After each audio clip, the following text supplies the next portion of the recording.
paix soit sur vous, les Gaulois et les Gauloises, courageux résistants et opposants à la dictature sataniste qui bientôt ne sera plus mondiale mais locale et qui pour finir disparaîtra totalement de la surface de la Terre. Non, vous n'avez pas mis par erreur en accéléré, c'est juste que bon, force. Alors voici quelques considérations encore sur le corbeau. Donc j'ai découvert que Ali Misbah, mais aussi un autre youtubeur, Omar Al-Mokhtar, on fait des vidéos sur et contre le pseudo Coran là qui vient de sortir, qui s'appelle Le rappel condensé du livre. J'arrive jamais à savoir si le rappel du livre condensé. Enfin bon, bref. Attendez, si je vais quand même vous dire le titre exact. Le livre descendu du rappel condensé. Voilà, c'est tellement. Ah, et puis là, ah non, mais maintenant il y a un titre encore plus long, c'est le registre du guide de points, le livre descendu du rappel condensé. Donc c'est vraiment un titre à rallonge. Alors, il y a des titres maintenant du type le rappel au génie amnésique. Il utilise le mot génie au sens de djinn, mais bon, c'est pas très clair. Enfin, il y a des milliards de contradictions et de trucs bizarres. Les calomniateurs et la fable. Ah ben, allons voir ça tout de suite. Là, j'improvise comme d'hab. Chapitre 13, les calomniateurs et la fable. Donc ça fait que 13 versets, donc c'est bon.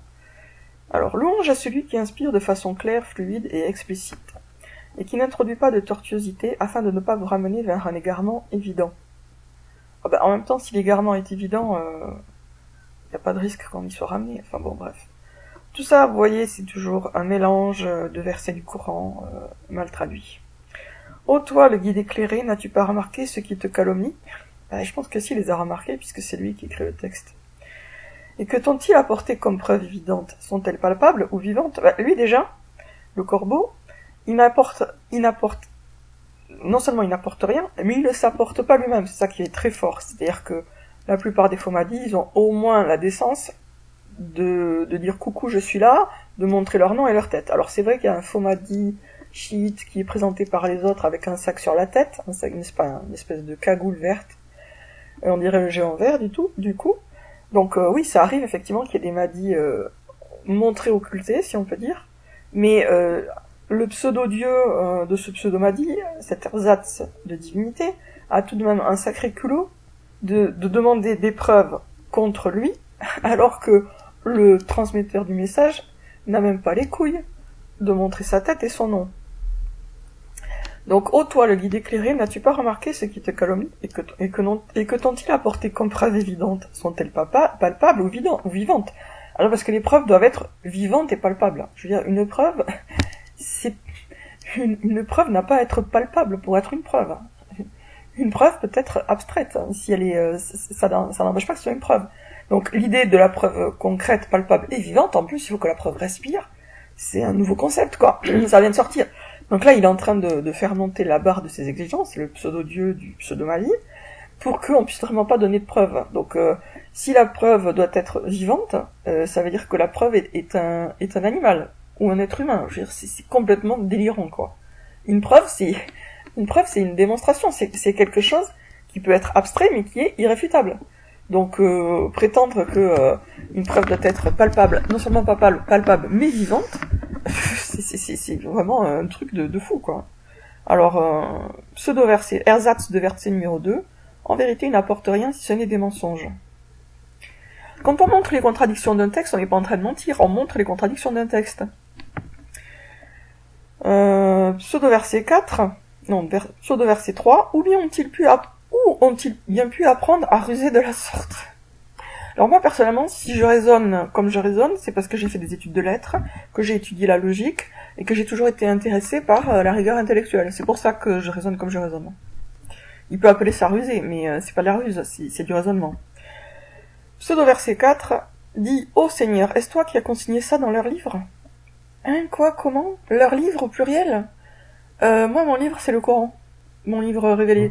Et après, bien sûr, j'accepte et j'atteste que tous les envoyés de Dieu sont des envoyés de Dieu, y compris Jeanne d'Arc, Bernadette Soubirous, etc. Mais leur livre au pluriel, mon livre, c'est le Coran. Hein. Alors, en vérité, ils utilisent la ruse du diable banni. Heureux soit l'intelligent, car il n'a pas besoin d'une consigne afin de discerner le bon du mauvais. Une consigne ? Consigne, consigne. Bon, je vais pas m'embêter à chercher dans l'antidote la définition de consigne, mais enfin, une consigne afin de discerner le bon du mauvais. Donc là, il est en train de dire qu'on ne doit pas se référer au Coran pour faire le tri. Le Coran, c'est le Furqan, c'est le discernement. Le Coran, c'est le livre qui permet, qui éclaire les neurones de façon à ce que justement on puisse faire la différence entre le bien et le mal. C'est grâce au Coran qu'on a cette balance interne, c'est-à-dire, on a une balance interne, mais elle n'est pas fiable, elle n'est pas très fiable. Et le Coran, c'est comme l'horloger qui règle la balance pour qu'elle soit juste. Le Coran, bien compris, bien sûr, enfin, le Coran, quand on veut, on veut s'en servir en tant que lumière, nous permet d'avoir une meilleure appréciation du vrai et du faux, du bien et du mal. Donc là, le pseudo-dieu de cette pseudo-révélation nous dit que heureux soit l'intelligent, car il n'a pas besoin d'une consigne afin de discerner le bon du mauvais. Donc il n'a pas besoin de quoi? D'instruction. Donc il n'a pas besoin du Coran. Donc là, le pseudo-dieu, il nous dit en gros, c'est sous-entendu, même s'il n'y a pas le mot Coran, que on doit jeter le Coran à la poubelle parce qu'on n'en a pas besoin pour discerner ce qui est bon et mauvais. Ensuite, pseudo-verset 7. Si mon Seigneur m'aurait doté de la perfection, bon, déjà, ça devrait être si mon Seigneur m'avait doté de la perfection, et pas m'aurait doté, mais bon. Ce Dieu-là ne sait pas écrire en français. Si mon Seigneur m'aurait doté de la perfection, à coup sûr vous auriez cherché à me vouer un culte d'adoration, ou bien me confondre à l'un de ses rapprochés. Donc il n'est même pas un des rapprochés de Dieu. C'est un envoyé de Dieu, il a droit à une révélation, mais c'est pas un des rapprochés de Dieu. Ben, c'est comique quand même, regardez. Je relis. Dit, si mon Seigneur m'aurait doté de la perfection, à coup sûr vous auriez cherché à me vouer un culte d'adoration, ou bien me confondre à l'un de ses rapprochés. Vous m'auriez pris pour un des rapprochés de Dieu, alors que je ne suis pas rapproché de Dieu. Donc Dieu, il a choisi un mec lambda qui n'a aucune qualité, qu'il n'aime pas en fait. Dieu a choisi quelqu'un qu'il n'aime pas pour sa révélation. C'est nouveau, ça vient de sortir, c'est un scoop. C'est une première dans l'histoire de l'humanité. En général, toujours, Dieu a toujours pris des gens qu'il aime pour qu'ils portent son message. Et là, non, il a pris quelqu'un qu'il n'aime pas, qui n'est pas un de ses rapprochés. De plus, j'aime bien la logique. Ah, si mon Seigneur m'avait rendu parfait, vous m'auriez pris pour Dieu. Et donc, comme Dieu ne veut pas qu'on m'adore, il veut pas que... Donc, du coup, il m'a créé minable, quoi. Il m'a créé minable pour éviter le risque que vous tombiez en adoration devant moi et que vous prosterniez devant moi plutôt que devant Dieu. Alors, verset 8. Ô toi, le guide inspiré, rappelle-leur quand ils complotèrent contre toi à une heure bien tardive. Pendant le mois de l'année le plus important à leurs yeux, et qu'ils dirent, certes, nous allons flatter l'ego du corbeau, et quand nous aurons fini de manigancer, nous en ferons notre affaire. Alors, je sais pas qui a comploté contre lui, mais c'est pas moi, hein, parce que moi je viens juste de découvrir hier qu'il y avait d'autres personnes qui avaient fait des vidéos contre lui. J'étais pas au courant, donc je fais pas partie du complot. Donc pendant le mois de l'année le plus important à leurs yeux, donc c'est le mois de Ramadan, mais c'est pas important aux yeux de Dieu, visiblement Dieu ils s'en fout du mois de Ramadan, puisque c'est juste important à leurs yeux, et qu'ils dirent, certes nous allons flatter l'ego du corbeau, et quand nous aurons fini de manigancer, nous en ferons notre affaire. Ah donc en fait on retombe sur la fable du renard et du corbeau, et le corbeau complètement crétin et mégalomane, c'est l'envoyé de Dieu. Donc il est pas tendre avec lui-même cet envoyé de Dieu. Donc on reprend. Ont-ils donc pris la morale d'un voleur? Est-ce bien leur Dieu qui leur demande d'agir de la sorte? Réfléchissez.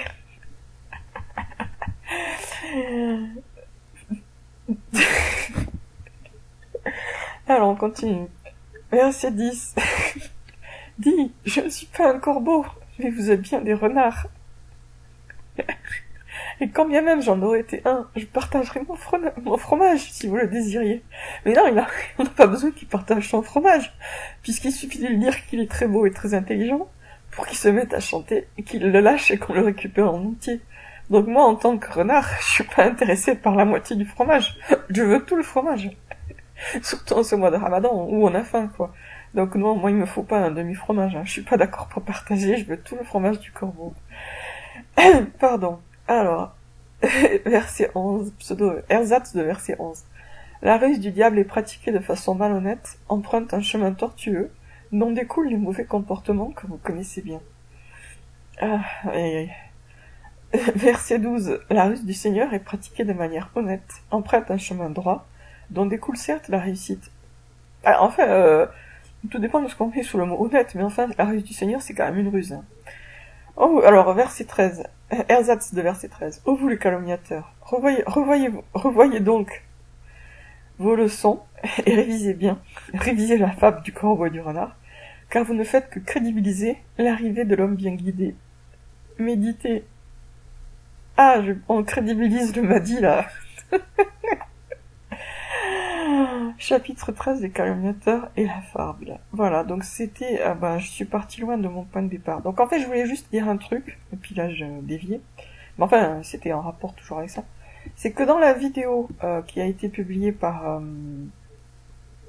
Al-Misbah, donc il cite, enfin il a une capture d'écran d'un mail qui soi-disant était écrit par un intermédiaire du faux Mahdi, et en fait, lui dit, et il a tout à fait raison, Al-Misbah dit, il a tout à fait raison, ce frère, que le mail est bien du faux Mahdi, c'est-à-dire que le faux Mahdi se dédouble et joue deux rôles, le rôle d'un intermédiaire et le rôle du faux Mahdi. Donc, et la preuve que effectivement c'est la même personne, c'est l'orthographe, parce qu'en fait, il écrit salam alaikum de la même façon bizarre, en tant que intermédiaire du faux Mahdi, et en tant que faux Mahdi. Donc on a salam alaikum avec A-A-L-E-Y-K-O-U-M, donc c'est quand même super particulier comme orthographe.